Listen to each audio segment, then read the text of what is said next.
हरे कृष्ण. श्रीमद भगवद गीता जशी आहे तशी, अध्याय 9. अध्यायाचं नाव आहे राजविद्या राजगुह्य योग. आपण 25व्या श्लोकावर श्रील बलदेव विद्याभूषण यांनी लिहिलेली जी गीताभूषण टीका आहे ती आता पुढे वाचत राहणार आहोत.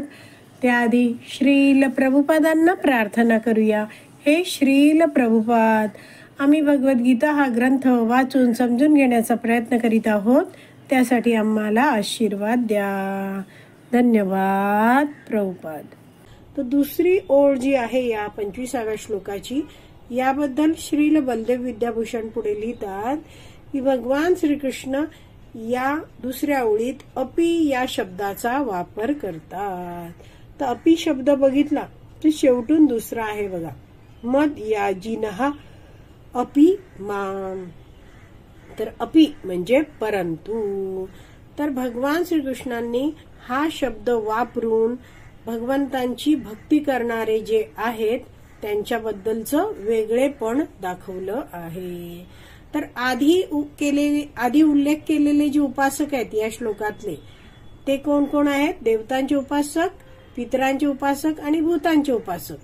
ते सगळे पुढच्या जन्मी याच भौतिक जगतात जन्म घेणार आहेत. म्हणजेच काय, जन्म मृत्यू जरा व्याधीच्या चक्रात त्यांना पडूनच राहायचं आहे. मात्र भगवंत इथे म्हणतात अपि माम. तर अपि म्हणजे परंतु. भगवान श्रीकृष्णांवर पूर्ण श्रद्धा असलेला जो भक्त आहे तो केवळ भगवान श्रीकृष्णांचीच भक्तिमय सेवा करतो, पूजन करतो आणि तो भगवंतांकडे जातो. तर हे जे भगवंतांचं धाम आहे ते भौतिक जगताच्या पलीकडे आहे. त्याला म्हटलं जातं आध्यात्मिक जगत.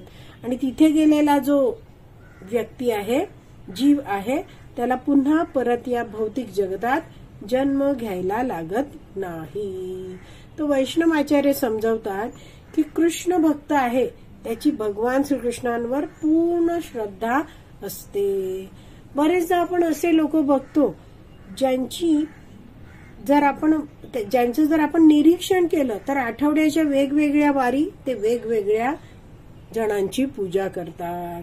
सोमवारी शिवजी, मंगळवारी गणेश, बुधवारी विठ्ठल, गुरुवारी दत्त, शुक्रवारी देवी, शनिवारी हनुमान किंवा शनी, रविवारी सूर्यदेव. तर अशा प्रकारे या लोकांची श्रद्धा कशी आहे? कायम विभाजित आहे. वेगवेगळ्या व्यक्तींवर, देवतांवर त्यांची श्रद्धा अशी विभागलेली आहे, वाटलेली आहे. पण जो कृष्ण भक्त आहे तो पूर्णपणे कृष्ण भक्तीत मग्न आहे, दृढ आहे भक्तीत, तन मन धनाने भक्ती करतो आहे. तर तो जाणतो की अवश्य रक्षिबे कृष्ण, माझं रक्षण भगवान श्रीकृष्ण नक्कीच करणार आहेत. आणखीन एक वाक्य म्हटलं जातं, मारो बी राखो बी जो इच्छा तो मार. हे भगवंता, तुमची इच्छा असेल तर मला मारा. राखो बी, जर माझं रक्षण करायचं तुम्ही ठरवत असाल तर करा. जो इच्छा तो मार, तुमची जी इच्छा आहे तसं माझ्याशी तुम्ही वागा. मी तुम्हाला पूर्णपणे शरणागत आहे. तर भक्ताचं एकच मागणं असतं की पुढच्या जन्मी हे भगवंता मला कुठेही कसाही जन्म दिला, तुम्ही मला शरीर धारण करायला लागलं तरी चालेल, पण मला तुमच्या भक्तीत राहू द्यात आणि तुमच्या भक्तांच्या संघामध्ये ठेवा. तर असा पूर्णपणे शरणागत भाव असलेला हा कृष्ण भक्त असतो. त्याची पूर्ण श्रद्धा भगवान श्रीकृष्णांवरच असते. तर असा हा जो कृष्ण भक्त आहे तो कुठच्याही परिस्थितीत सापडला तरी तो कृष्ण भक्ती कधीच सोडत नाही, कारण त्याचा भगवान श्रीकृष्णांवर पूर्ण विश्वास असतो. पुढे श्रील बलदेव विद्याभूषण लिहितात की भगवान श्रीकृष्ण म्हणतात की देवतांचे उपासक विचार करतात की आम्ही इंद्र आदी देवतांचे उपासक आहोत. ते देव जे आहेत ते आमचे स्वामी आहेत. आम्ही त्या देवतांचं पूजन करू. ते देव आमच्यावर प्रसन्न होऊन आमच्या सर्व इच्छित फळ आहेत ते आम्हाला प्रदान करतील. तर जसं एक हिंदीमध्ये ह्या ज्या बायका एकत्र येऊन काही गातात, मैया म्हणजे काय, देवीची पूजा करताना. तर एक भक्त सांगत होते त्यांच्या आसपास अशा काही बायका एकत्र येऊन गायच्या, मैया मुरादे पुरी कर दो हलवा बाटुंगी. मुराद म्हणजे काय, इच्छा. हे मैया, तुम्ही आमची इच्छा पूर्ण करा, मी सगळ्यांना हलवा वाटेन. किंवा जसं म्हटलं जातं ना, गणपती बाप्पा आम्हाला हे पाहिजे, हे दे, तुला 21 मोदक वाहीन. तर अशा प्रकारे या देवतांचं पूजक असतात ते वागतात. तर भगवान श्रीकृष्ण पुढे म्हणतात, म्हणजे श्रील बलदेव विद्याभूषण लिहितात की भगवान श्रीकृष्ण म्हणतात की माझा भक्त आहे तो विचार करतो की वसुदेवांचे पुत्र वासुदेव हे सर्वेश्वर आहेत, ते सर्व शक्तिमान आहेत, सर्व प्रकारच्या शक्तींनी युक्त आहेत आणि सगळ्या ज्या देवता आहेत ते सारे भगवंतांचे अंश आहेत. भगवान श्रीकृष्ण हे माझे स्वामी आहेत आणि या निसर्गामध्ये सहज उपलब्ध असलेल्या वस्तूंनी मी भगवान श्रीकृष्णांचं पूजन करेन आणि भगवान श्रीकृष्णच माझ्या सर्व इच्छांची पूर्ती करतील. पुढे भगवान श्रीकृष्ण म्हणतात की देवतांचे उपासक आणि माझे भक्त हे दोघेही पूजन हीच क्रिया करत असतात. म्हणजे दोघांचंही कार्य काय आहे, पूजन करणं. तर देवतांचे उपासक माझ्या भावनेने युक्त नसतात. म्हणजे भगवंत म्हणतायत ते माझ्या भावनेने युक्त नाहीत, म्हणजे ते भगवान श्रीकृष्णांना सर्वश्रेष्ठ मानत नाहीत. ते देवतांचे उपासक देवतांना श्रेष्ठ मानतात आणि त्यांचं पूजन करतात. म्हणून ते जे देवतांचे उपासक आहेत ते ज्या गोष्टींची इच्छा करतात त्यांचं फळ त्यांना मिळतं, त्यांना इच्छित फळं प्राप्त होतात. तर आपण जाणतोच की भगवंत आहेत तेच या देवतांना सगळं पुरवतात आणि मग देवता आहेत ते आपल्या उपासकांना फळं प्रदान करतात. तर भगवान श्रीकृष्णांना जेव्हा एखादा भक्त काही अर्पण करतो तेव्हा ती वस्तू काय दिली आहे त्यापेक्षा भगवंत त्याच्या मागचा भाव बघतात. जसं भगवंतांना म्हटलं जातं भावग्राही जनार्दन. तो वैष्णव आचार्य समजवतात की श्रीमद भागवतम मध्ये देवता आहेत त्यांना कर्म सचिव असं म्हटलं आहे. कर्म सचिव म्हणजे काय, तर देवता कर्मानुसार या जीवाला फल प्रदान करतात. तो जो उपासक असतो त्याच्याबद्दल या देवतांना काही प्रेम भाव असा नसतो. देवता हे देवाण घेवाण करत असतात. तर जे देवतांचे उपासक आहेत त्या उपासकांच्या ज्या इच्छा आहेत किंवा या उपासकांचं जे मन आहे त्या दोन्ही गोष्टी शुद्ध करण्याची शक्ती देवतांमध्ये नसते. म्हणजे आपल्या उपासकांची इच्छा आणि उपासकांची मन हे दोन्ही शुद्ध करण्याची शक्ती देवतांमध्ये नसते. मात्र भगवान श्रीकृष्ण आहेत ते संपूर्ण जगताचे नियंत्रक आहेत आणि देवता सुद्धा भगवान श्रीकृष्णांचे सेवक आहेत. आणि भगवान श्रीकृष्ण हे वात्सल्यपूर्ण आहेत, सगळ्या जीवांचे ते परमपिता आहेत. आणि म्हणून जरी भगवान श्रीकृष्णांची थोडीशी सेवा कोणी केली तर भगवान श्रीकृष्ण त्याची नोंद ठेवतात.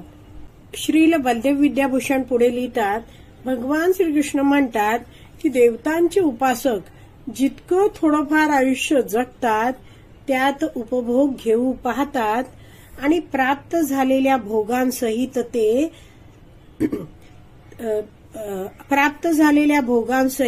ते सुद्धा नष्ट होतात.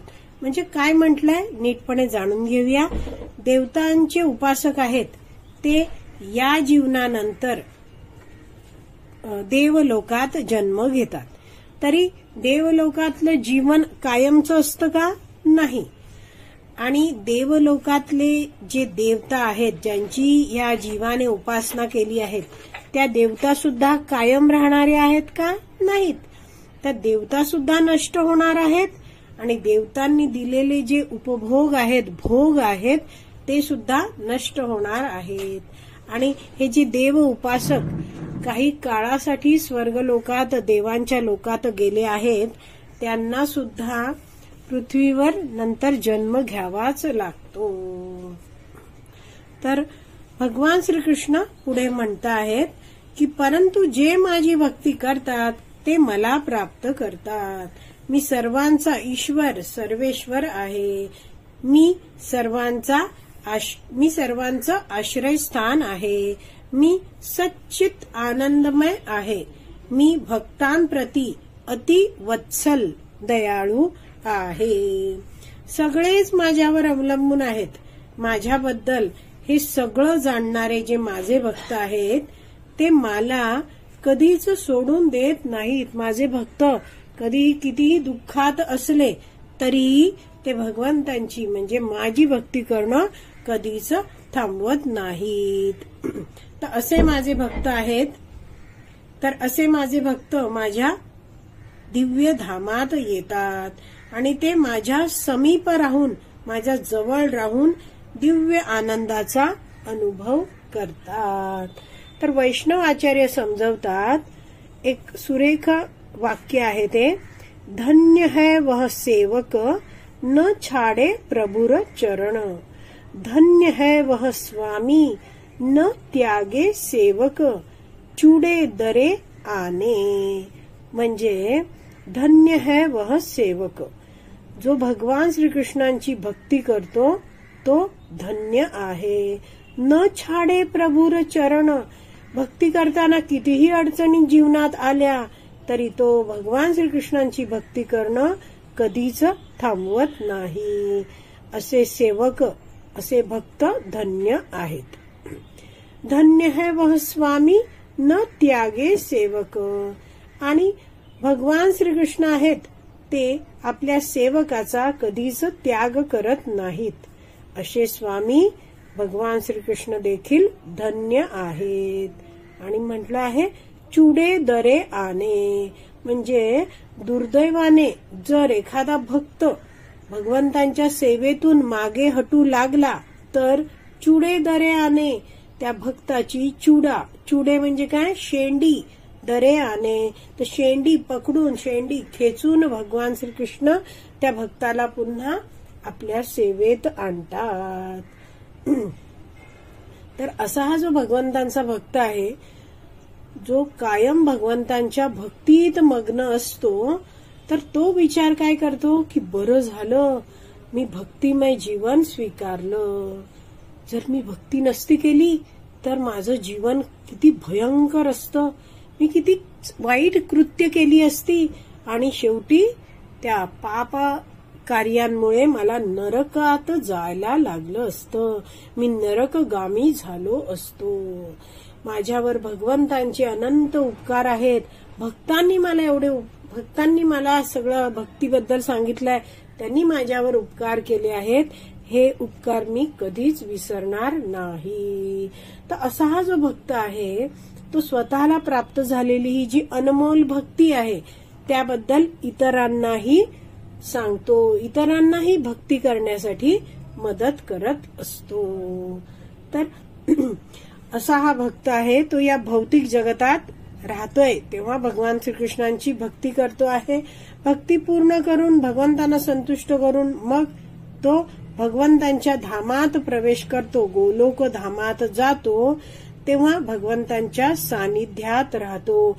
भगवंतांच्या सेवेमध्ये असीमित प्रचंड दिव्य आनंदाचा अनुभव करत राहतो. तर श्रील बलदेव विद्याभूषण यांनी लिहिलेली या 25व्या श्लोकावरची जी गीताभूषण टीका आहे ती आपली वाचून पूर्ण झाली आहे. आज आपण इथेच विराम देऊया.